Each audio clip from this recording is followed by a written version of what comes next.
I knew something was wrong the moment the door wouldn't open. Not stuck, not jammed, but held, as if someone had pressed a firm palm against it from the other side. I'm 74. My hearing isn't perfect anymore. But even I could tell the difference between an old hinge complaining and wood meeting something solid. I pushed harder, slow and steady. The door didn't move at all. For a second, I thought it was my own body betraying me. These joints of mine have a way of locking up at the most inconvenient moments. But then I leaned in, pressing my shoulder against the panel, and felt the faint vibration of metal. Not a hinge, a nail, more than one. I didn't panic. That's something old age teaches you. Fear wastes breath, and breath is a precious thing at my age. Instead, I stepped back, letting the silence settle. The house sounded wrong. Houses have their own breathing, the little hums of appliances, the settling of beams, the sigh of warm air rising. But the air in my bedroom felt still, too still, as if it were listening. Then the smell reached me. Not the clean kind of smoke that drifts in from someone's fireplace, but the heavy, sour bite of something starting to burn where it shouldn't. I went to the window. The frame was old, painted too many times, but the lock still worked. I lifted it, feeling the sticky resistance. Before opening it fully, I glanced back at the door. The smoke was creeping in under the gap at the bottom. A thin gray line. It moved with purpose. Smoke always tells the truth. I took the wooden chair from my vanity table. It wasn't much. My husband bought it 40 years ago, thinking I'd appreciate something elegant. It has a carved back and thin legs never meant for violence. Still, I held it with both hands, lifted it to shoulder height, and swung at the window. The first hit cracked the glass. The second made a hole. The third broke through completely, sending shards crashing onto the lawn outside. A few pieces cut my forearm, but the sting felt distant, as if it belonged to another body. Cold air rushed in, and with it the real sound of the fire. The low, hungry hum of wood beginning to surrender. I leaned out. The drop wasn't far, but at my age, even a small fall can steal months of mobility. So I sat on the windowsill first, sliding one leg over, then the other, lowering myself until my feet touched the narrow strip of dirt below. My knees trembled but held. When I straightened up, brushing glass from my sleeves, I looked toward the lawn. And there she was, my daughter. Diana stood near the hedge with her phone raised, the little red recording light blinking like a heartbeat. Her free hand lifted halfway, as if she intended to run toward me. But she didn't move. She only looked at me, eyes wide, mouth slightly open, breath steady. Too steady. She didn't say Mom, she didn't say anything. Behind me, the bedroom window glowed orange. Smoke puffed out around me like an accusation. Somewhere down the street, a siren began to wail, growing louder. But the world around us, the lawn, the hedge, my daughter's face, stayed strangely calm. Diana lowered the phone a fraction, just enough for me to see the expression she was trying to hide. Not shock. Not relief. Annoyance. As if I had ruined something she'd planned carefully. I stepped forward, feeling the damp earth sink a little under my shoes. The sirens grew louder. Diana looked away, then back at me, then down at her phone. Her hand shook once, very slightly. She steadied it. I didn't ask her a thing. At 74, with the smell of smoke still clinging to my hair, a mother knows when the truth will not be spoken out loud.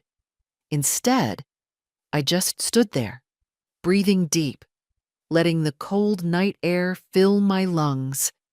It tasted cleaner than anything inside that house, and I understood, without anyone telling me, that nothing about tonight had gone wrong. Everything had gone exactly as someone intended, and I wasn't supposed to be standing here at all. I didn't call out to her. At my age, you learn the power of silence. It settles in places where words only rattle uselessly. The fire behind me crackled louder, finding something new to chew on in the hallway. The smoke rising from the broken window trailed upward like a thin gray ribbon, drifting into the night. Diana finally lowered the phone all the way, but she didn't step forward. She just stared at me, her brows knitted as if she couldn't decide whether to pretend to be relieved or angry. The phone screen glowed against her face, cold and blue. She turned it off slowly, pressing her thumb to the screen longer than necessary. "You're out," she said at last, her voice small, not shaken, just surprised. Annoyed, even. I didn't think... She stopped herself. Not the right sentence, apparently. I took another step toward her, careful on the uneven lawn. My legs felt stiff from the climb through the window. My palms still stung where glass had cut into them, but my breath was steady, and that steadiness frightened her more than any scream could have. I saw it in the way she shifted her weight back, as if something in me had grown taller in the last few minutes. "Mom," she tried again, this time with a tremble she probably practiced for the camera. "Thank God you're safe. I was going to run in, but the door was nailed shut." I finished for her, calmly, as if I were discussing the weather. "Odd thing to do in your own house." Her lips parted. No words came out. For a moment, she looked like a child caught with stolen candy, trying to decide whether to lie or to cry. Before she could choose, the first fire truck turned the corner. The red lights bounced across the yard and spilled over the two of us like a warning. Diana stiffened. I saw her straighten her shoulders, pull her hair behind one ear, and put on a face like she had practiced in the mirror. She wasn't preparing to help me. She was preparing her story. The truck stopped in front of the burning house. Firefighters jumped out, shouting instructions to each other. One of them ran toward us. "Ma'am, are you hurt?" he asked, looking at me directly. "I'm not," I replied. I was inside. Window was the only way out. He blinked, taken aback. "The window?" "The door wouldn't open," I said. "It was nailed." The firefighter turned sharply toward Diana. People who live through smoke have a certain steadiness in their voices. People who lie shake without realizing it. Diana's hands were trembling again. She stepped forward, forcing a small, breathy sob. "Mom must have been confused," she said quickly. "She's been tired lately. I think she panicked. It must have just stuck." "Stuck doors don't have fresh nails in them," I said quietly. The firefighter glanced between us but didn't push further. They had flames to fight. Another man in heavy gear approached, guiding Diana away so they could work. She let him pull her aside, still glancing at me over her shoulder, as if measuring how much I would say. A hose roared to life. Water hit the house in a hard, white arc. Smoke burst from the roof. I watched calmly, the way one watches rain when they already know everything that matters has gotten wet. After a few minutes, a uniformed fire captain came over. His mustache was damp with sweat and mist. He asked the usual questions. Was I alone inside? Did I hear anything strange? Did I smell smoke before the fire alarm went off? "There was no alarm," I said. "And I told you. The door was nailed." He looked up at the house, then back at me, then at Diana, who was standing off to the side, arms crossed tight against her chest, pretending to shiver from the cold. although the night was warm. "We'll need to take a look at that door when the flames are out," he said. "Yes," I replied. "You should." The captain paused, studying my face. I think he expected panic or confusion, but found neither. Instead, he found a woman who had already done her panicking decades ago when her husband died, and she learned that fear does nothing but tire the lungs. He lowered his voice. "Are you safe to stand here? Do you need medical attention?" "No," I said softly. "I'm all right." Behind him, the glow through my bedroom window began to dim as the water took hold. The house was wounded, but not lost. A pity. Diana probably hoped for ashes. "I want to see the door once it's safe," I said. The captain nodded and walked back toward his team. Diana approached me tentatively, as if the air around me were dangerous. She pulled a blanket from a medic's hands and draped it over my shoulders, for the benefit of the onlookers. "Mom, listen," she whispered sharply, her teeth clenched around the softness she pretended to offer. "Don't say things like that. You're confused. Smoke can—" "Diana," I said, looking straight at her. "I wasn't supposed to survive tonight, was I?" Her face changed, not dramatically. She wasn't foolish enough for that. But just a flicker, a tightening around the eyes. "No," she said too quickly, shaking her head. "Of course not. How can you even—" But her voice cracked on the last word. A crack, just like the window. Just like her plan. And suddenly, I knew with absolute clarity that what I had escaped wasn't just a fire. It was my own child's belief that I no longer mattered. And that knowledge, more than the flames, chilled me to the bone. The fire was mostly out by the time they let me move closer. The air still smelled sharp and dirty, the kind of smoke that clings to the back of your throat and stays there even after you drink water. I wrapped the blanket tighter around me, less for warmth than for something to do with my hands. They were still trembling, not from fear, but from the strain of holding myself steady. A young paramedic came over with a flashlight and asked to check my oxygen levels. I let him. I've learned over the years that fighting kindness only makes it awkward. His hands were gentle, his voice calm. When he finished, he nodded approvingly. "You're lucky," he said. "Most people trapped inside a burning house don't get out fast enough." I didn't answer. I wasn't interested in talking about luck. Behind him, a cluster of firefighters carried out what was left of my bedroom door. It looked obscene in the open air. A private thing ripped from where it belonged. I stepped toward it, slowly, until the fire captain noticed and walked over. "Ma'am, don't get too close. There are exposed nails." "I'd like to see them," I said. He hesitated only a second before nodding. "All right."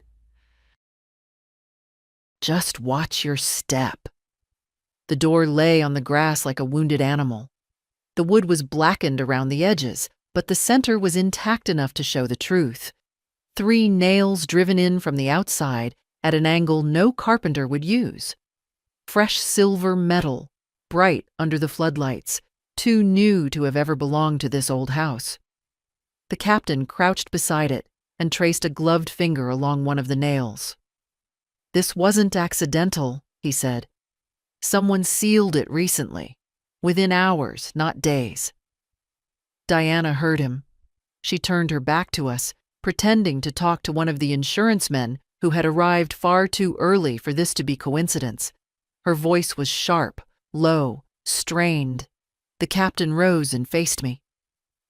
"Ma'am, you said you were alone inside?" "I was," I answered. "And no one else had access to the house tonight?"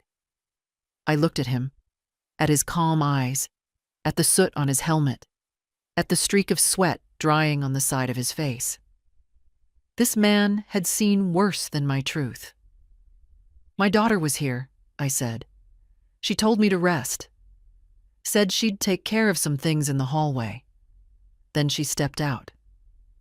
And not long after, I smelled smoke." He took that in with a slow breath. Not surprised, not shocked, just thoughtful. "Would you be willing to speak with the fire investigator?" he asked. "Yes." "Now?" "Yes." There was no need to think. Some doors you open before you give yourself time to hesitate. A tall man in a dark jacket approached. He introduced himself, but his name slipped past me. Not because I didn't hear it, but because names don't matter when someone's job is to listen to the worst parts of your life.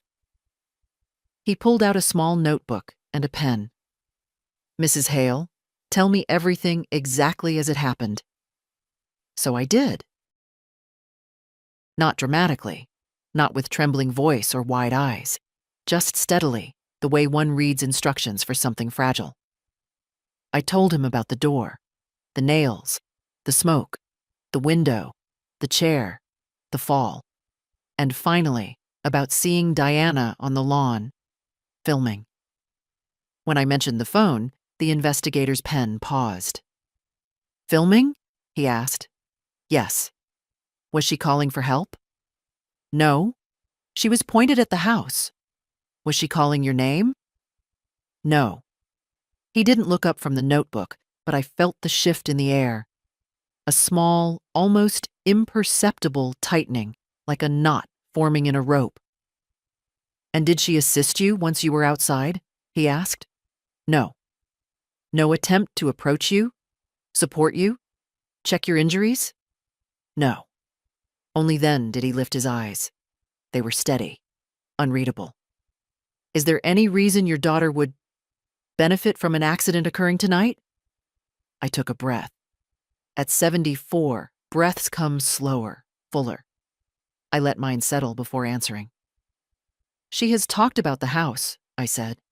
"A lot. About insurance, about needing space, about needing money, about how I shouldn't be living alone at my age." "Any financial conflicts?" "Not conflicts," I said quietly, "but expectations." He wrote that down too. Behind us, Diana was pacing near the hedge, arms folded tight, jaw clenched. Her phone, now lowered, hung uselessly from her fingers. She kept glancing toward us, her expression shifting from impatience to worry to anger. She looked like someone watching a dam develop cracks. The investigator closed his notebook. "Thank you, Mrs. Hale. That was very helpful." Before I could respond, a car pulled up fast, too fast, and braked sharply. A man in a suit stepped out, his tie crooked, hair messy as if he'd dressed in a hurry. He strode straight toward Diana. I recognized him, her boyfriend, the one who never looked me in the eye. He whispered something harsh at her. She flinched. They argued in quick, sharp bursts, too low for me to hear. But the way they kept glancing at me, that said enough. Another firefighter approached the captain, murmured something. The captain nodded, then pointed toward the burned doorway. The structure was stable enough now for closer inspection. They would find more nails, more evidence, more answers Diana did not want found. The investigator looked at me again. "We'll need you at the station tomorrow. Just to formalize your statement." "I'll be there," I said. He gave a respectful nod and walked away. Diana watched him go, her face tightening with each step he took. Then she looked at me, not with fear, not with guilt, but with something far colder. Blame. As if I had ruined her evening, her plan, her life. And standing there, blanket around my shoulders, smoke still clinging to my clothes, I understood something simple and hard. My own daughter saw me not as a mother, but as a problem she had tried, and failed, to solve. The investigators didn't leave right away. They stayed long after the last flames hissed into silence, combing through the hallway with flashlights, bending down to study scorch marks, touching the wood as if they were reading it like Braille. Fire leaves patterns. It speaks. And the men who've spent their lives listening to it know when it's lying and when someone else is. I stood a little distance away, watching them move through my home like careful surgeons. The blanket around my shoulders had grown damp from the night air. My hair smelled like smoke and old paint, but my mind was sharper than it had been in years. Fear has a way of waking up parts of you didn't know had gone to sleep. One of the investigators stepped out of the front door, holding a small metal object with a gloved hand. Even from where I stood, it gleamed under the floodlights. A nail, not charred, not old, clean, straight. Recently hammered. He looked at the fire captain, who nodded grimly. Diana's boyfriend, Mark, was pacing near the driveway. He rubbed his temples, muttering something to her. I couldn't hear the words, but I didn't need to. I knew the tone. It was the sound of someone realizing all the traps they set were suddenly pointing in the wrong direction. "What do you mean they're saying that?" he snapped at her, a little too loud this time. Diana shot him a sharp look and hushed him, but her composure was slipping like a cheap mask in humidity. She kept glancing at the investigators, at me, at the house, then back at the investigators, as if eyes could erase evidence. The fire captain finally approached us, wiping soot from his hands. "Mrs. Hale," he said, "we've confirmed what you described. The door was secured from the outside using 3 nails, fresh ones. No sign of warping or accidental sealing." Diana stepped forward quickly, as if pulled by a string. "Captain, my mother has memory issues," she began, her voice sugary but shaking slightly. "She must be confused. She hasn't been herself lately. You know how age—" I looked at her, steady, silent. I didn't need to interrupt her. She interrupted herself just fine. The captain raised an eyebrow. "Ma'am, the door was nailed. Anyone would have had trouble getting out." Diana opened her mouth, then closed it. Her eyes flicked toward Mark. He gave the smallest shake of his head. "Stop talking." The captain went on. "We'll need to secure the house until the investigation is complete. No one enters or removes anything without clearance." Diana's face tightened. "But this is our home." "My home," I said quietly. She turned to me sharply. "Mom, please. This isn't the time." Oh, but it was exactly the time. The captain handed me a card. "We'll contact you tomorrow morning. Don't stay here.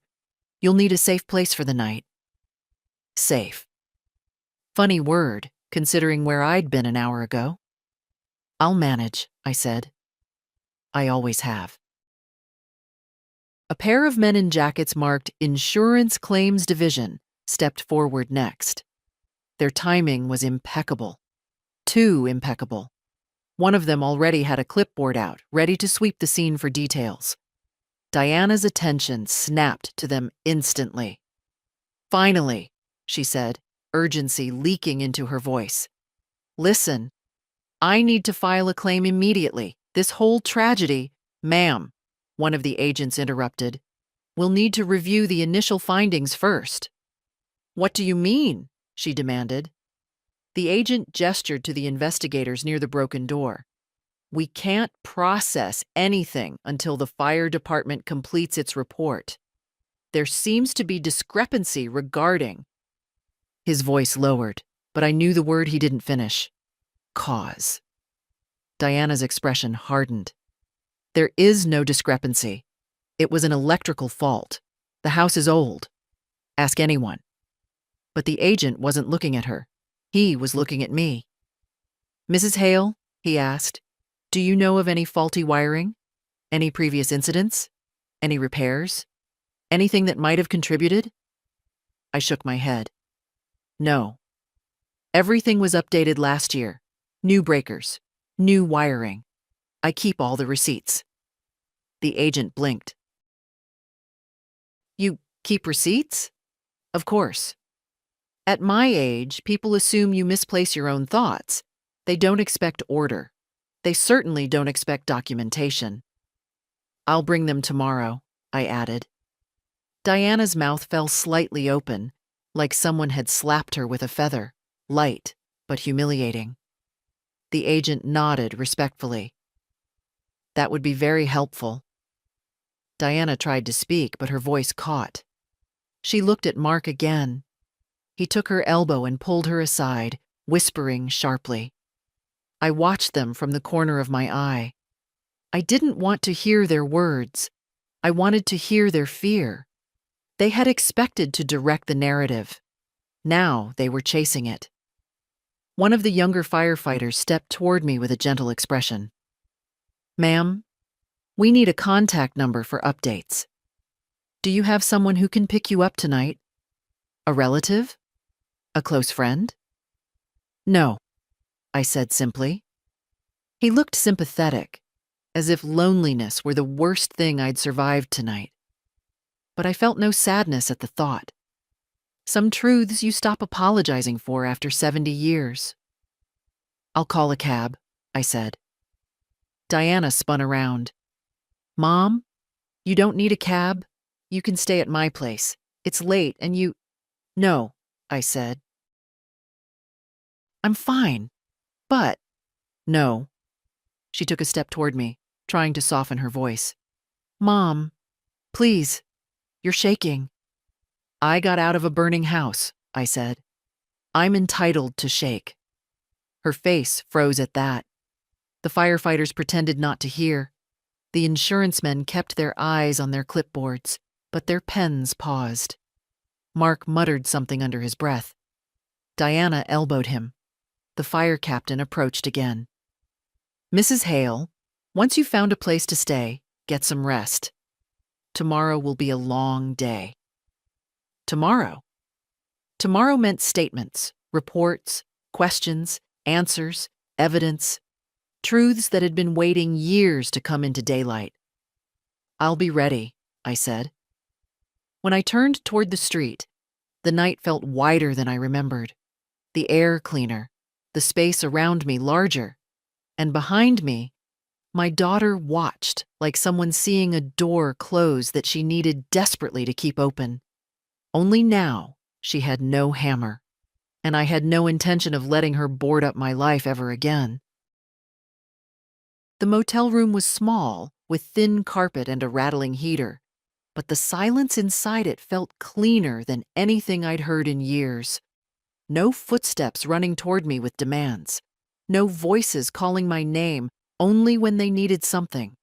No tension, no pretense, no daughter rehearsing her next performance. I sat on the edge of the stiff mattress and let my hands rest on my knees. They were still scratched from the glass, but the bleeding had stopped. The skin around the cuts looked swollen and angry, yet I felt strangely calm. My body reacts louder than I do these days. I didn't turn on the television. I didn't take off my shoes. I just sat there, listening to the hum of the heater and the occasional car passing outside. Anyone looking at me might have thought I was in shock. But shock feels like emptiness, and what I felt was the opposite. Everything inside me felt painfully, sharply awake. I replayed the night slowly, piece by piece, but not the fire, not the heat or the smoke or even the nails. What I kept hearing, over and over, was the stillness on Diana's face when she watched me crawl out of that window. The look of someone watching a mistake ruin a plan. I thought of all the times she told me, "Mom, you need to trust me," and how often trust was the one thing she didn't deserve. I pulled my small travel bag onto the bed. I'd grabbed it quickly on my way out of the house earlier that evening before Diana told me to rest for a while. Funny how simple decisions turn out to matter. Inside the bag were only essentials: pajamas, toothbrush, a small bottle of lotion, and my wallet. I unzipped the wallet and looked at the worn photograph tucked inside. My husband, John. He was standing in front of our old repair shop, one hand on his hip, the other shielding his eyes from the sun. He always squinted a little too much in pictures, as if he couldn't quite believe the world was bright enough to require it. "You'd know exactly what to do," I whispered. The heater rattled louder for a moment, as if answering. I placed the photo on the nightstand and lay back against the pillows. They were flat, like someone had ironed them on purpose, but I didn't mind. I stared at the ceiling, tracing the faint water stains that curled like old tree branches. My body felt heavy, but there was no urge to sleep. Instead, there was a slow, growing anger, not hot and wild, but something older and quieter. Something that had been pushed down so many years it had learned to live in the cracks of my ribs. It spread through me with a clarity that almost steadied my heartbeat. Not anger at the fire, not even at the attempted betrayal. Anger at myself, at all the excuses I'd made for Diana, at the little hurts I'd brushed aside, at the times I told myself she was just stressed, or just overwhelmed, or just going through a difficult phase. How long is a phase allowed to last before the truth stops being polite? I remembered how she used to come over only after she heard I'd sold the repair shop. How she suddenly insisted on managing my bills, my mail, my appointments. How she kept telling me to leave things to her, but kept the explanations vague. All those times, I chose to stay quiet because I didn't want to lose her completely. But the thing no one tells you about silence is that it doesn't protect you. It only teaches others how much they can get away with. A knock at the motel door startled me. My heart jumped harder than it should have. I sat up slowly. "Mrs. Hale?" a voice called. I opened the door a crack. The fire investigator stood there, holding a small paper bag and a thermos. "I figured you might not have eaten," he said. "The diner down the road was still open." I stared at him. "That's very kind." He shrugged. "You've had a long night. Thought you shouldn't face it on an empty stomach." He handed me the bag and thermos. The smell of warm soup drifted out. "Try to get some rest," he said. "Tomorrow we'll sort through everything." Sort through everything. If only he knew that everything stretched far beyond tonight's flames. When he left, I set the soup on the table but didn't eat it yet. Instead, I walked to the small motel bathroom and turned on the light. The mirror was cracked in the corner, distorting the reflection a little. I leaned in closer, studying the woman looking back at me. Her hair smelled of smoke. Her cheeks were pale. Her eyes were not frightened. They were tired, hurt, betrayed, but they weren't afraid. "Is this what it took?" I whispered. "For me to finally see my own child clearly?" The faucet dripped steadily. Each drop marked the small, quiet distance between who I had been and who I would have to become if I wanted to protect myself. I went back to the bed and finally took a sip of the soup. It was too salty, but warm. It reminded me I was still here, still breathing. I lay down and closed my eyes. Not to sleep. Sleep would not come, but to gather strength. Because tomorrow wasn't just another day. Tomorrow was the day I stopped pretending that a mother's love was enough to make a daughter honorable, and the day I stopped confusing duty with sacrifice. And for the first time in years, as the soup warmed my chest and the night settled around me, I felt a thin, fragile thread of something I thought I had lost. Resolve. Morning came too early, with a thin strip of gray light slipping past the curtains and settling on the carpet like dust. I hadn't slept. I must have closed my eyes a few times, but every sound, the heater switching off, a truck passing outside, someone walking past the room, pulled me straight back to awareness. Still, when I sat up, my mind felt strangely clear, as if the ashes of yesterday had settled into something solid. I took a slow breath and reached for my purse. The business card the fire captain gave me lay inside, next to my reading glasses and a single peppermint candy I'd been saving for months. Beneath that was my old metal keyring. Not just keys, tiny reminders of a life I'd tried to keep orderly. The shop key from decades ago, my house key, the tiny safe deposit box key with its sharp edges. That was the one I needed today. The motel coffee tasted like burnt cardboard, but it was hot. And at my age, hot matters more than flavor. I wrapped the blanket around my shoulders again and sat for a moment before standing. I braced myself on the nightstand, not from weakness, but from a lifetime of moving carefully. Then I picked up my purse and walked out. The morning air felt colder than it should have. Maybe that was just my body trying to adjust. The cab driver didn't talk much. Fine by me. He dropped me off in front of the bank, a building with polished glass doors and a tidy row of shrubs out front. Too neat to match the weight of what I carried inside. Inside, the receptionist recognized me.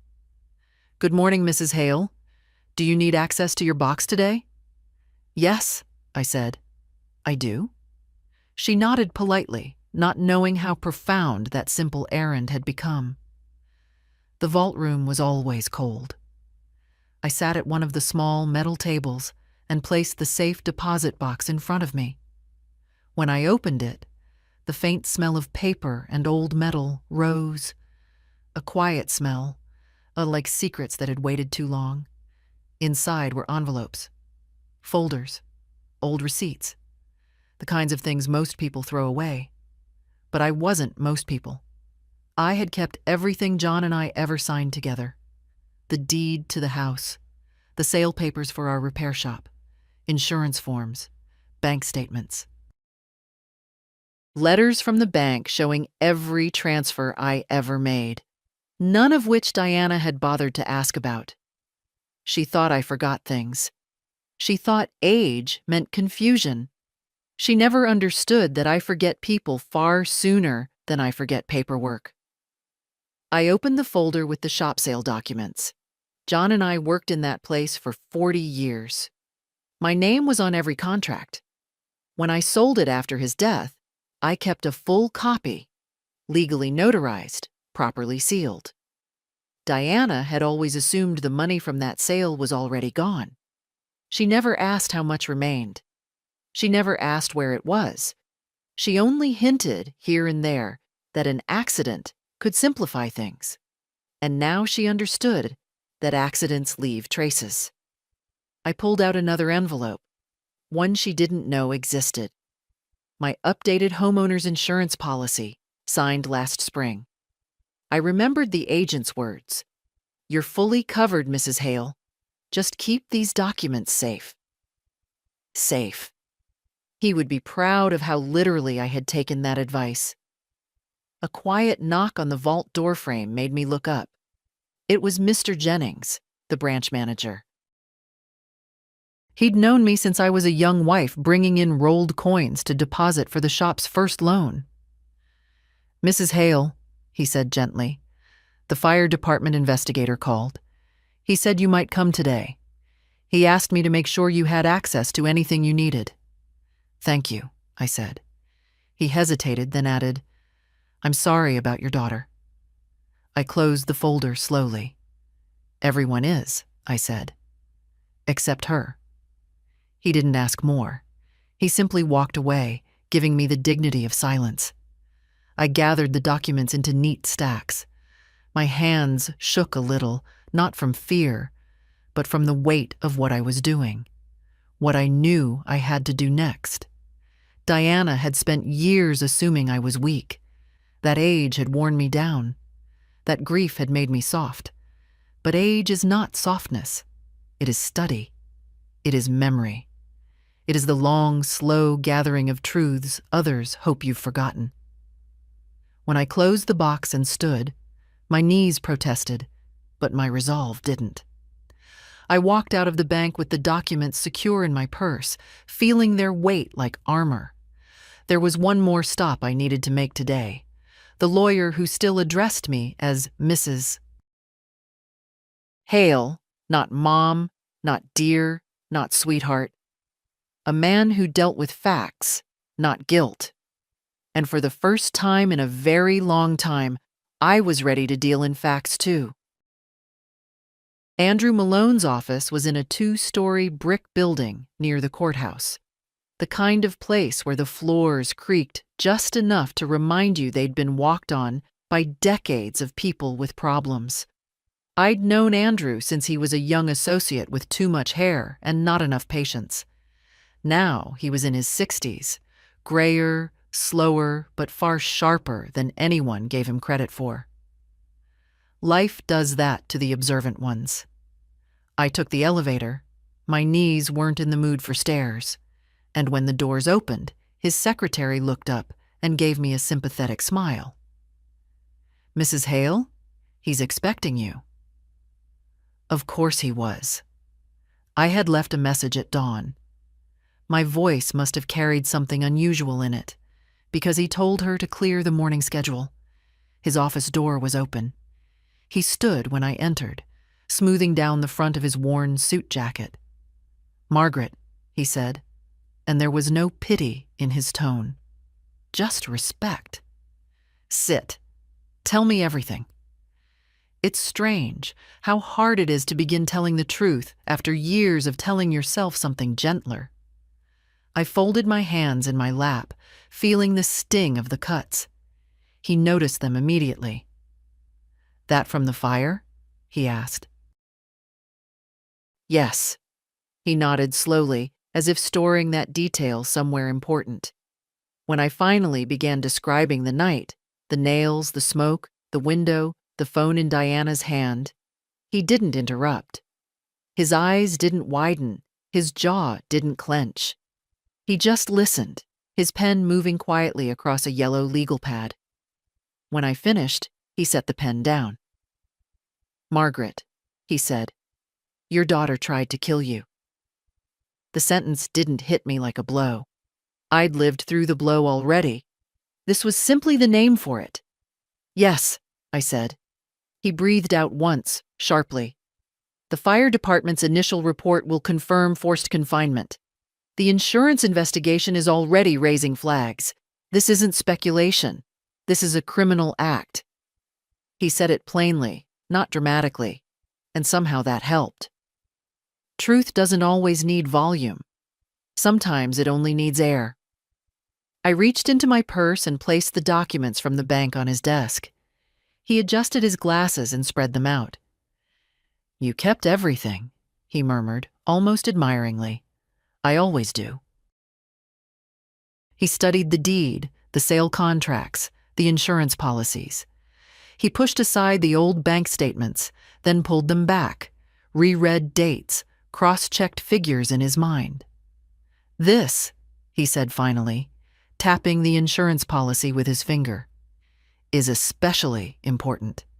If Diana was trying to stage an accident for financial gain, this proves she didn't understand your actual coverage. That strengthens your case." "My case?" I repeated. His gaze softened. "Yes, Margaret, you have a case now, and we're not going to let her twist this into anything else." I sat a little straighter. The heater in his office hummed softly. Outside, a bird tapped once on the window. Everything felt strangely steady. "What do I need to do?" I asked. He slid a fresh sheet of paper toward me. "2 things. First, A formal statement. I'll help you structure it. Second, we update your legal protections. Power of attorney, will, trust arrangements if you choose. I didn't hesitate. Yes, all of it. For your own security, he added gently, you should consider limiting Diana's access to you. No unsupervised visits. No handling your mail or accounts. No keys. She hasn't had a key in years, I said. She took it away from herself. He gave a small, dry smile. Good. He began drafting the revised documents, handwriting sharp and deliberate. I watched his pen move across the page, each stroke tightening the boundaries around the life I had let Diana walk through for too long. At one point he asked, "Are you sure you're ready for this?" "I'm 74, I replied. "If not now, when?" He nodded once, firmly. Then we proceed. We spent the next hour outlining the next steps. Appointments, statements, protections. Not one part of it frightened me. A strange thing happens when the worst moment of your life has already passed. You stop fearing paperwork. When everything was signed for the day, Andrew leaned back in his chair. "Margaret," he said quietly, "I've known you a long time. You've always tried to keep peace in your family. But this wasn't a family problem. This was survival. I'm glad you came." "So am I," said. As I walked out into the late morning sun, the cold air touched my face like a reminder. I held my purse close, feeling the papers inside. For the first time in years, my steps felt heavier but steadier, like each one had purpose. I didn't know what Diana was doing right now, panicking, planning, rewriting her story, but it no longer mattered. For the first time, I wasn't walking into her version of events.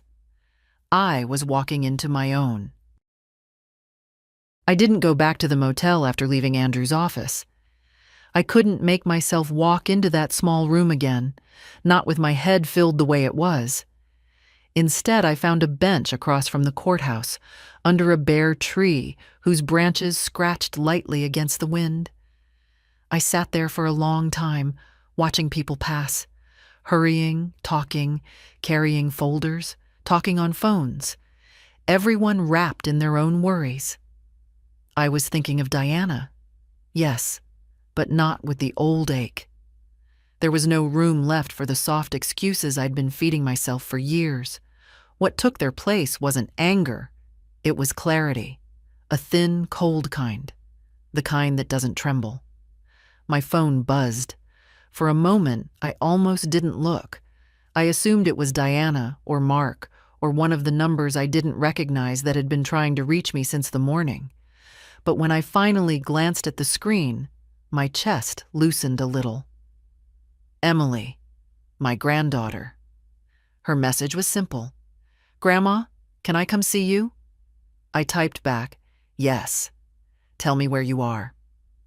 She arrived 20 minutes later, walking quickly, her long, dark coat flapping in the wind. Her hair, usually pinned tidy, had come loose in strands. She looked worried, but not afraid. When she spotted me on the bench, she broke into a half-run. "Grandma," she breathed, sitting beside me without asking. "Are you okay? I came as soon as—" She paused, catching her breath. "I've heard things. Dad's talking to Mom.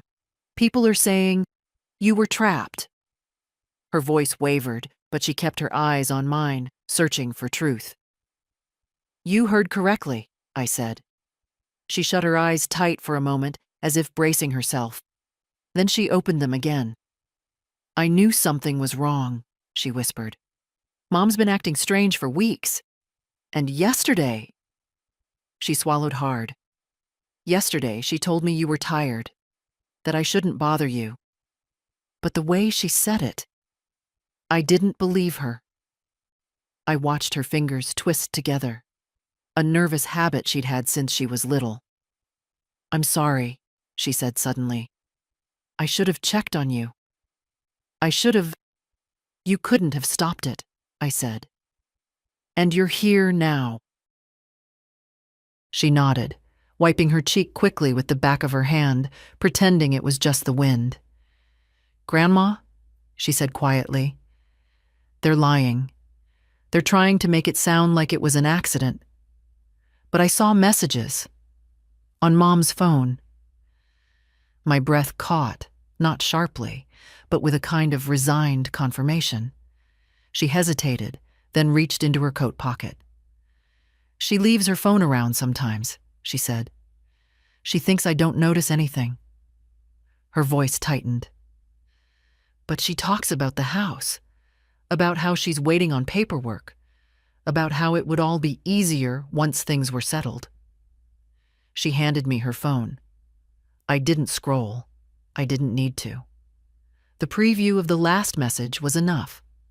Mark, everything is ready. After tonight, we can finally breathe. I gave the phone back gently. Emily pulled her coat tighter around herself, as if the world had grown colder in the last few minutes. I didn't want to believe it, she whispered. But last night, after I heard about the fire, I knew. Her voice broke on the last word. I placed my hand over hers. Her fingers were cold, but they didn't pull away. What's going to happen now? She asked. An investigation, I said. Statements, paperwork, truth. She nodded, but her shoulders sank. Dad's not himself anymore, she said softly. He listens to her. He believes everything she says. I know. I don't want to lose you, she said suddenly. Not to them, not to any of this. You won't, I answered. She leaned gently against my shoulder, the way she used to when she was a little girl afraid of thunderstorms. I let her. Maybe I needed it as much as she did. After a long silence, she sat up and looked at me with a steadiness that felt far older than her 19 years. Whatever you need, she said. I'm with you. I believed her, because she wasn't saying it out of guilt or fear or calculation. She was saying it because she still knew what family was supposed to mean. And in that moment, on a cold bench across from the courthouse, I realized something simple and painful. I hadn't lost everything. Just the parts that were already gone long before the fire ever touched my door. By late afternoon, the cold had settled deep into my bones, the kind that doesn't leave even after you warm your hands. Emily insisted on driving me back to the motel. She stayed until she saw me unlock the door, then hugged me tightly before heading home. I watched her car pull away, the taillights fading into the gray of the evening. For a moment, I let myself breathe. Just one quiet breath. But peace never lasts long when someone else is panicking. It started with a rapid knock on the door, too harsh, too frantic to belong to a stranger. I didn't move at first. Then the knock came again, louder, and a voice followed. Mom, open the door. Diana. The voice of someone who didn't come to apologize, but to salvage whatever pieces of her plan she could still grab. I opened the door only halfway. She pushed lightly against it, as if she expected me to let her in by instinct alone. I've been calling you all day, she said, breath uneven. Why aren't you answering your phone? I've been busy, I said. Her eyes flicked over my face, trying to read me, trying to guess how much I knew. She stepped forward again, but I kept my hand on the door. Mom, please, she said, softening her tone.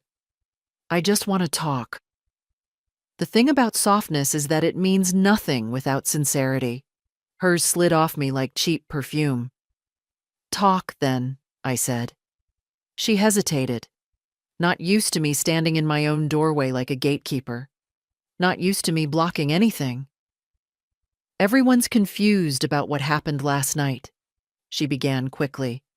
The fire investigators, the insurance people, they're misunderstanding everything. I'm trying to clear things up, but it's complicated. It seems simple to me, I said. The door was nailed shut.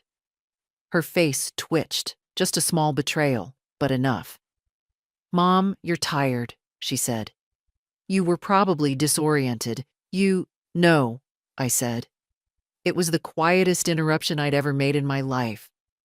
But it stopped her cold. I could see her working through her next set of lines, the way a performer flips through a script in her head. She pressed her lips together. Then she tried a different angle. You're making this harder than it needs to be, she said. If you tell them you're not sure about the door, if you say you panicked, the insurance claim will go smoothly. We'll be able to rebuild. You'll get a new bedroom. Maybe a new wing? A new wing, as if life were measured by how many rooms one could add. You want me to lie, I said. I want you to help, she snapped. This affects all of us. All of us? I repeated. She winced, realizing she'd exposed more than she meant to.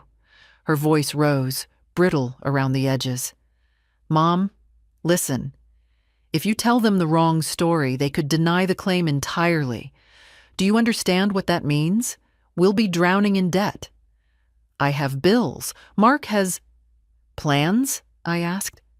Investments? A future paid for by an insurance tragedy? Her cheeks flushed. I never said that. You didn't have to. She looked away then, blinking too fast, breathing too quickly. I could see her panic pressing against her ribs, trying to claw its way out. Not remorse. Fear of losing control. Finally, she said, You're going to ruin everything. I'm going to tell the truth. That's the same thing, she whispered. The hallway light flickered above her, buzzing faintly.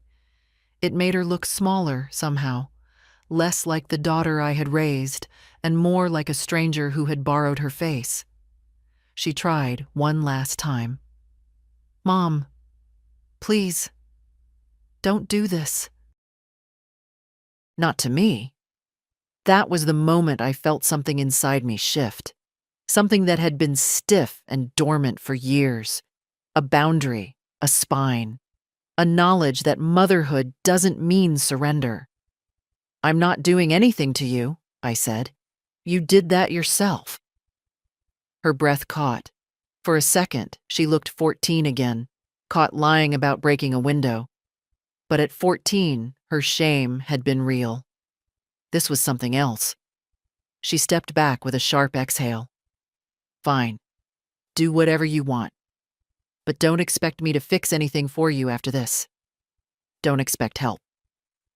I almost laughed, not out of humor, but out of the quiet realization that she truly believed she ever had helped. Good night, Diana, I said. I closed the door gently, not slamming it. Slamming is for people who need to be loud to feel strong. I stood there, hand on the knob, listening to her footsteps retreat down the walkway, quick and angry. When silence finally settled in again, it felt lighter, not peaceful. Peace wasn't ready for me yet, but honest, and that was more than enough. I woke early the next morning, not because I slept well, but because my body had had enough of lying still. The motel bed had left a stiff line down my back, and for a moment I wasn't sure if it was the mattress or the weight of everything waiting outside the door. But the air was clean, and the world was quiet, and that was enough to make me stand. I took a slow shower, letting the hot water soften the tightness in my shoulders. When I stepped outside, the cold morning hit my face with the same blunt honesty as yesterday's truth. I called a cab, and when it arrived, I asked to be taken to my house, not to go inside, but because the fire department had called. They wanted to walk me through their findings. I wasn't prepared to see the yellow tape. Somehow, I thought they'd remove it overnight. But there it was, stretched across my porch railing and front door, fluttering in the wind like a warning I didn't need. The house looked tired, wounded, but standing. Stubborn thing. It reminded me of myself. A small group waited by the sidewalk. The fire investigator, the captain, and a woman with neatly pinned hair and a clipboard. She introduced herself as a representative from the insurance company's fraud division. That explained her expression, calm, cautious, already calculating. "Mrs. Hale," she said, "thank you for coming. We want to review preliminary observations. It will help us understand what really happened." What really happened. Finally, someone asked the right question. The fire investigator led us inside. The hallway floor was covered in ash, damp in places, cracked in others. The walls were streaked with smoke, black and gray like bruises. I followed carefully, each step tapping gently against memories that hadn't had time to process. At the end of the hallway, the investigator stopped. He pointed to the charred frame of my bedroom door. "This is what concerns us most," he said. The nails were still visible, bent now, blackened, but unmistakable. The burned wood around them had receded, making them stand out like exposed bones. "These nails were driven in recently," he continued. "Clean entry points, no corrosion, and the angles suggest they were hammered in from the outside, not by someone inside the room." The insurance woman leaned closer, inspecting the metal. "How recently?" she asked. "Within an hour or two before the fire began." She straightened her back. "And there's no sign Mrs. Hale had tools in the room?" "No," he said. "And even if she had, the angle would be impossible from the inside." They all looked at me then, as if waiting for a reaction. But what reaction is left to give after you've already lived through the worst moment of your life? "Go on," I said. He led us into the living room. The windows were soot-stained.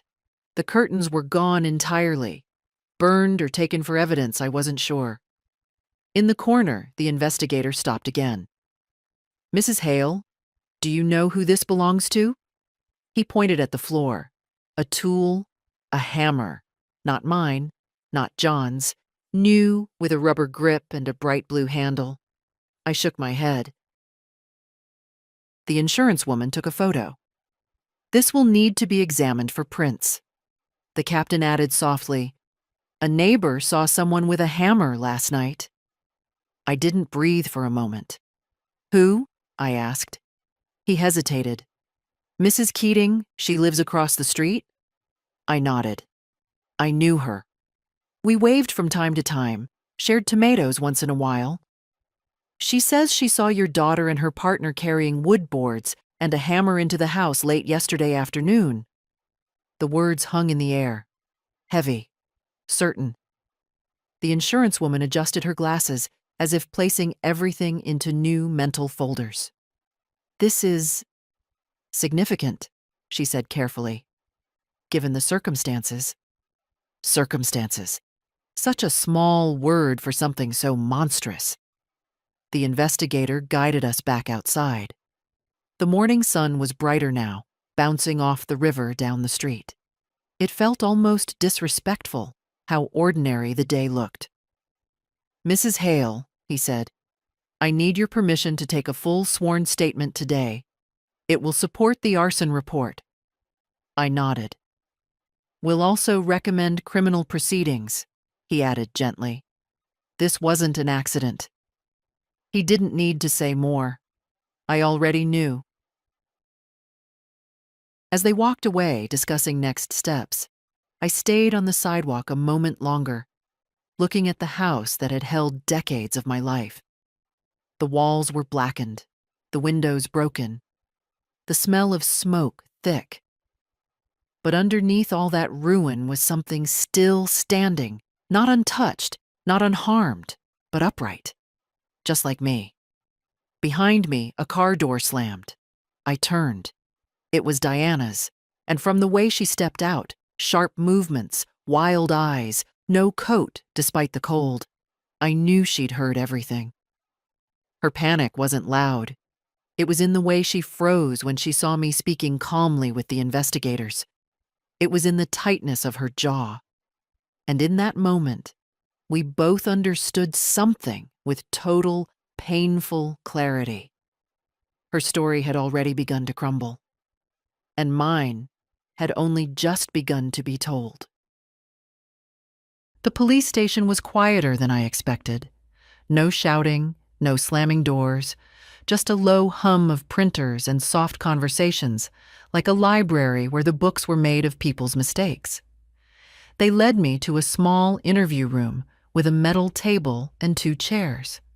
I sat slowly, placing my purse on my lap, feeling the faint sting of the cuts on my palms when I rested them together.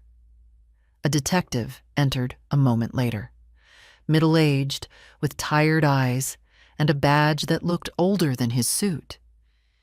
He greeted me politely, not with pity, and that alone made it easier to breathe. "Mrs. Hale," he said, settling across from me, "I want you to know you're not a suspect. You're a victim, but I need a clear, detailed statement." "I'm ready," I said. And strangely, I was. He clicked on the recorder. The little red light blinked, steady as a heartbeat. Then he folded his hands and waited. I spoke the way someone speaks when they're sorting linens, slowly, carefully, making sure nothing is left tangled. I told him how Diana had insisted I rest, how she'd kept me in the bedroom longer than necessary, how the door refused to open, how the smoke slipped under the wood like a warning, how I broke the window, climbed out, and found my daughter filming.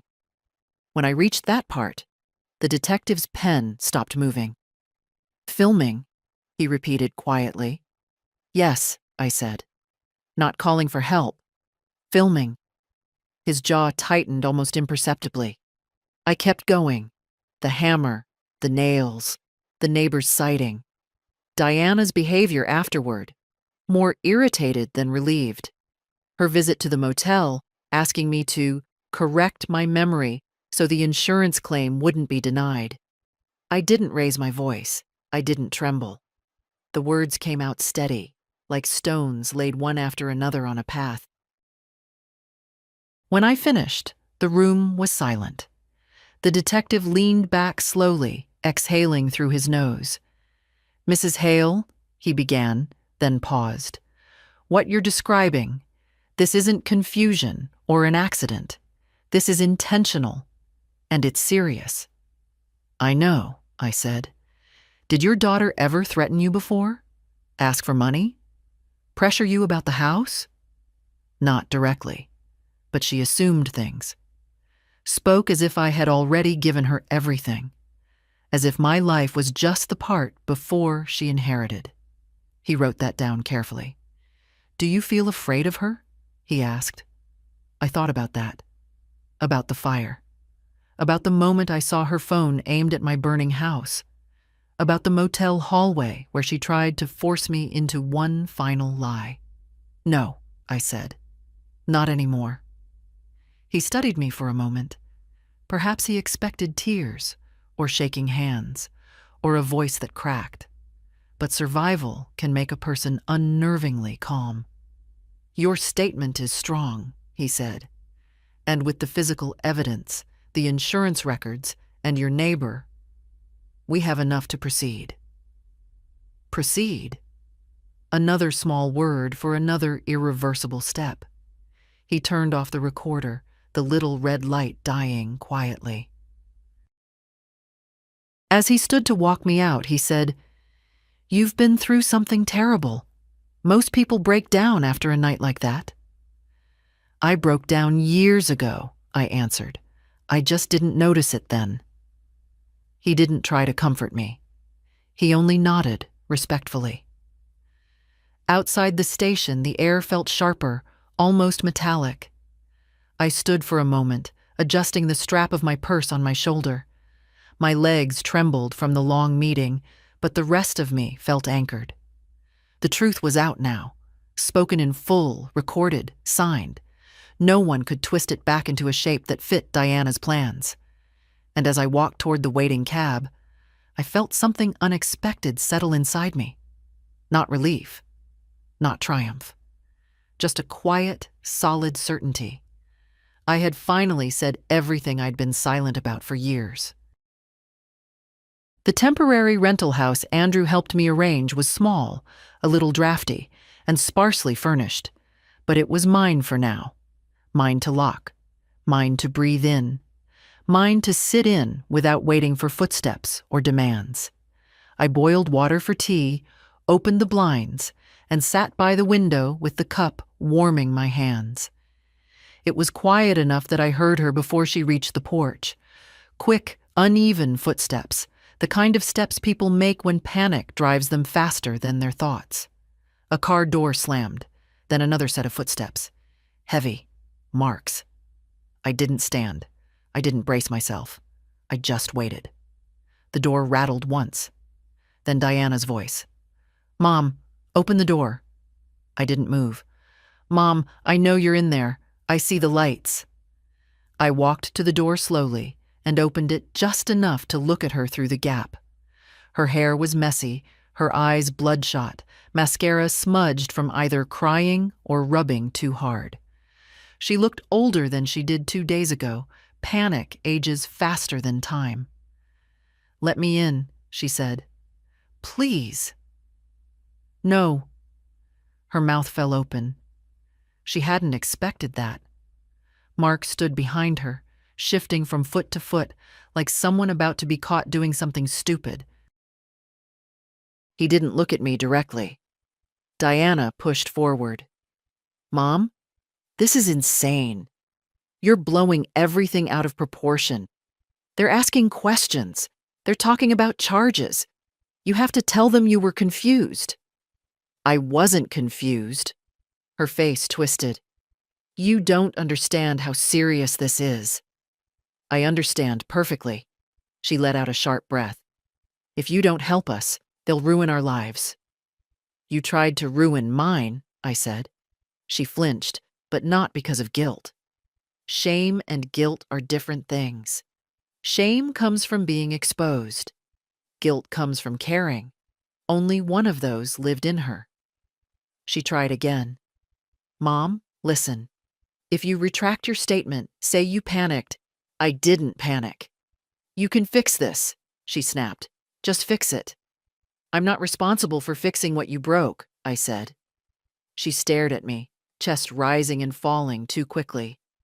Mark cleared his throat, taking a step forward.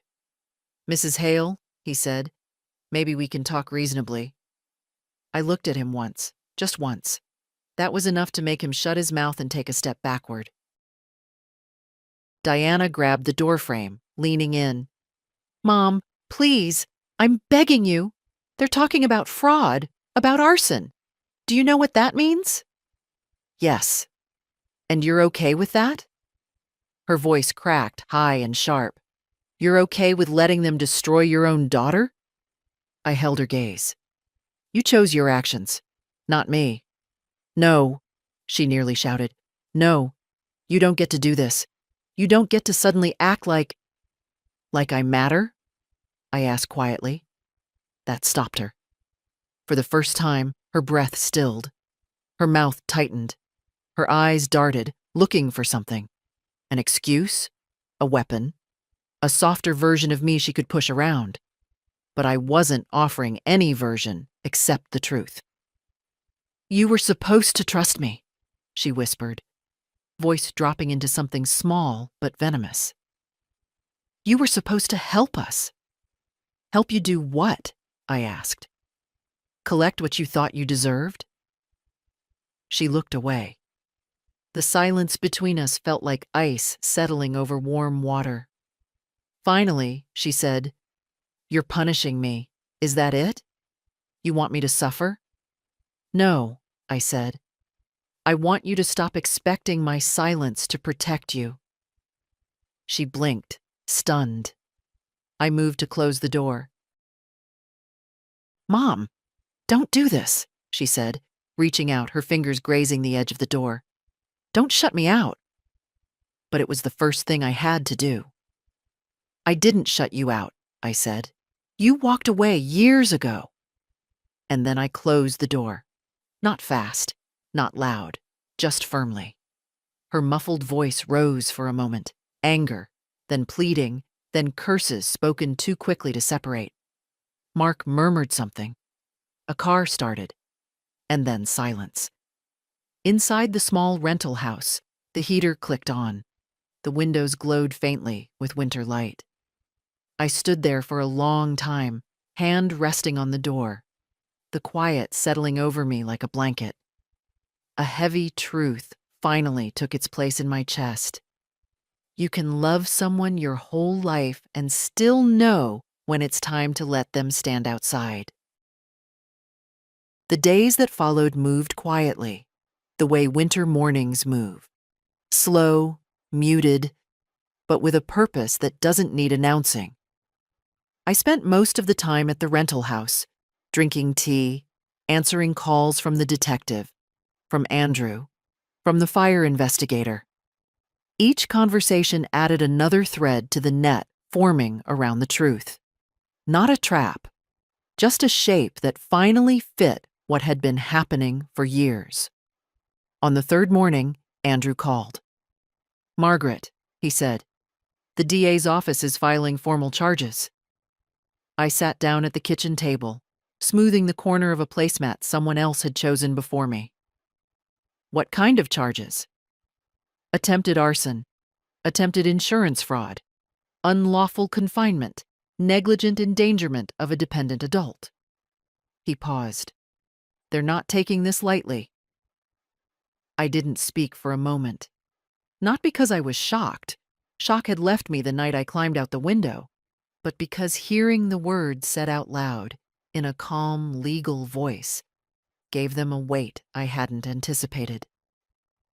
"Will I have to testify?" I asked. "Eventually," he said gently, "but not now. Right now, all you need to do is stay somewhere safe and let the process move forward." The process. People trust the process because it has steps, order, a beginning, and an end. I trusted it because I had already seen what trusting family without boundaries could cost. "Andrew," I said quietly, "I want to update my will." "I assumed you might," he replied. He came to the rental house that afternoon with a briefcase full of forms. We sat at the small kitchen table, the heater humming behind us. He explained everything in steady, simple terms: who receives what, how property is divided, how medical decisions are made if I can't speak for myself. When he finally slid the papers toward me, I didn't hesitate. My hand trembled a little, but it didn't stop. I crossed out Diana's name. I wrote another. Emily. Not because of pity. Not because she chose me over her parents. But because she still understood what it meant to care without expecting reward. After I signed the last page, Andrew gathered the documents neatly. "Do you feel all right?" he asked. "I feel," I said slowly, "like I've put something back in its rightful place." That evening, Emily came by with groceries, soup, bread, a small bundle of flowers she pretended she just happened to pick up on sale. She didn't ask about the charges. She already knew enough. Instead, she made tea and sat beside me on the couch, as if she'd always belonged there. "Dad's furious," she said quietly. "He says you're ruining the family." I sipped my tea. A family that falls apart when truth enters the room wasn't whole to begin with. She looked down at her hands, twisting the sleeves of her sweater. "I'm not choosing sides," she whispered. "I'm choosing safety." "I know," I said. "I'm glad you are." We sat together, until dusk painted the window a dull blue. When she finally stood to leave, she hugged me longer than usual. "Grandma," she said softly, "you deserve better than how they've treated you." It was a simple sentence, but it settled over me like warm cloth. Not dramatic, not loud, just honest. After she left, I locked the door and stood for a long time in the quiet house. The walls were thin, and I could hear the wind brushing against them. But the space felt mine. Not borrowed, not controlled, not threatened. And as I turned off the lights and walked to the bedroom, one truth glowed steady inside me. Losing my daughter hurt. But losing myself would have cost far more. The house looked worse in daylight than I'd remembered. Smoke stains crept up the siding like dark fingers, and the windows were still boarded in places, but there it stood, upright, stubborn, waiting for what came next. The restoration crew Andrew recommended arrived early, 2 men in heavy jackets and a woman with a clipboard. They moved with quiet confidence, not pity. I appreciated that. Pity has a way of making a person feel smaller than the damage. "Mrs. Hale," the woman said, "we'll start with the structural assessment. You can stay inside if you'd like, but it's cold and loud." "I'll sit in the yard," I said. "I want to see my house." She nodded, respectful. I found the old lawn chair behind the shed. Its paint was chipped, and one leg wobbled until I wedged a flat stone under it. I sat with a blanket around my knees, watching the workers carry out charred wood and bring in new beams as if they were stitching something wounded back together. Every hammer strike felt like an answer to a question I hadn't dared to ask. Can something so damaged still stand? Yes, it can. It just looks different when it does. Around noon, Emily arrived with a thermos of tea and a bag of pastries. She sat beside me, her breath puffing in small, white clouds. She didn't talk much. She didn't need to. Sometimes presence speaks more loudly than any reassurance. When the crew broke for lunch, one of the men approached us. He was young, maybe mid-30s, with a gentle slowness to his movements. "Ma'am," he said, "your foundation's solid. The fire didn't reach it." I nodded, grateful. He hesitated, scratching the back of his neck. "Not all houses do as well. You must have taken good care of it." "I tried," I said, "even when others didn't." He seemed to understand more than I meant to reveal. He tipped his hat and walked off. Emily poured me tea. "Grandma," she said softly, "does being here hurt?" "It should," I said. "But it doesn't. Not the way I expected." The air carried the faint scent of wet ash mixed with the cool river breeze. It wasn't pleasant, but it wasn't unbearable. Just truth in the wind.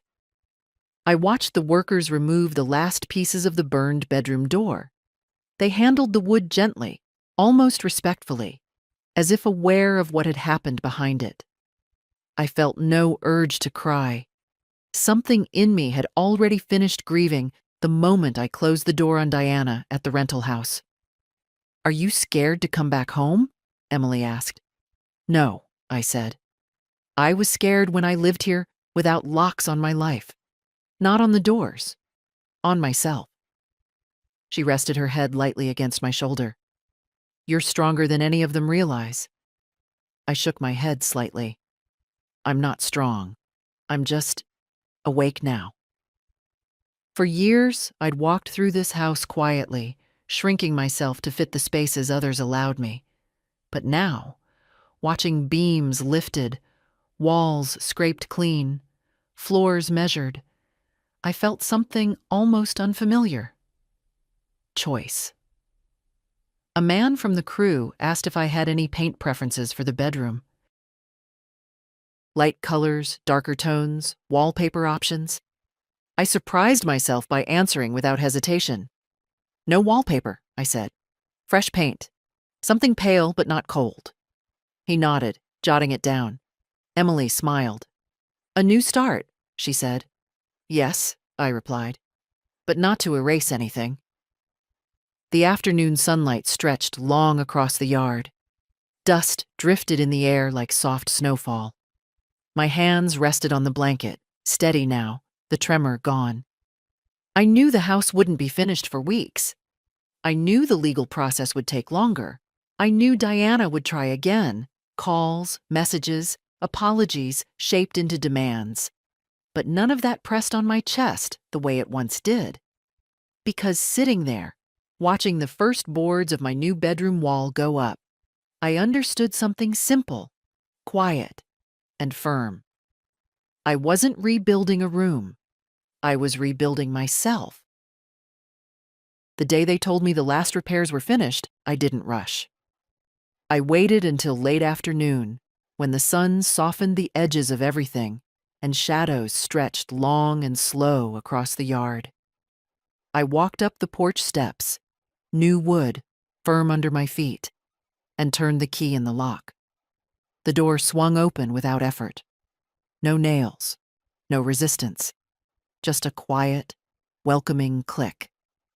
The air inside smelled faintly of fresh paint and new lumber. The walls were lighter than before, a soft cream that made the rooms feel larger. The workers had scrubbed away the smoke stains, replaced the floors, rewired the hall. Everything was different, yet recognizable, like a face aged gently, rather than damaged. I walked slowly down the hallway, my hand grazing the smooth wall. My steps didn't echo. The house felt warm again, inhabited again, even though I was the only one inside. When I reached the bedroom, I paused. The door was new, simple, unadorned, solid. Exact same shape as before, but with no history in its grain. I turned the knob and stepped in. The room was quiet, peaceful, almost shy, waiting for my approval. The window I'd climbed out of had been replaced. The glass was clean and clear. Through it, I could see the river in the distance, glinting under the late sun. A small breeze carried the scent of winter grass. I walked to the bed, my old frame polished, the linens freshly washed, and sat down. For the first time since that night, I let my shoulders drop, let my breath settle, let the weight I'd been carrying finally leave my spine. I thought of Diana, of the door, of the smoke creeping across the floor, of the moment I saw her on the lawn, phone raised like a witness to a story she wanted to sell. I thought of Emily's steady hands, her quiet loyalty, the way she didn't ask for anything, only offered what she could. And I thought of John, how he used to say that dignity wasn't something people gave you. It was something you protected. I smoothed the blanket across my lap. My hands were older now, thinner, the veins more pronounced, but they still worked. They had pulled me through a window. They had signed my name on a new will. They had closed a door in a rental house with more conviction than I'd known I possessed. Outside, a car passed slowly, then faded away. Quiet returned. For a long while, I simply sat there, letting the late light settle over the room. Nothing dramatic. No grand revelation. Just a simple truth filling the air as naturally as breath. I survived my own daughter's absence long before I survived her betrayal. And now, finally, I wasn't trying to earn my place in anyone's life. The house creaked softly, the gentle, familiar kind of sound like old wood stretching its limbs. It felt like acknowledgement. I stood, walked back to the living room, and opened the windows one by one. Cold air rushed in, fresh and honest. I let it sweep through the house, clearing the last remnants of smoke, of memory, of fear. When I closed the final window, The home felt entirely my own again, not because it was rebuilt, because I was. And if my story means anything to someone who's been holding their breath far too long, someone who's been quiet or overlooked or told they shouldn't take up space, then let it be this. You're allowed to reclaim yourself. And if my voice felt steady to you, or if my journey gave you a bit of courage, then stay close. Follow along, speak up, leave your mark. Sometimes all it takes to start again is one door you refuse to let others close.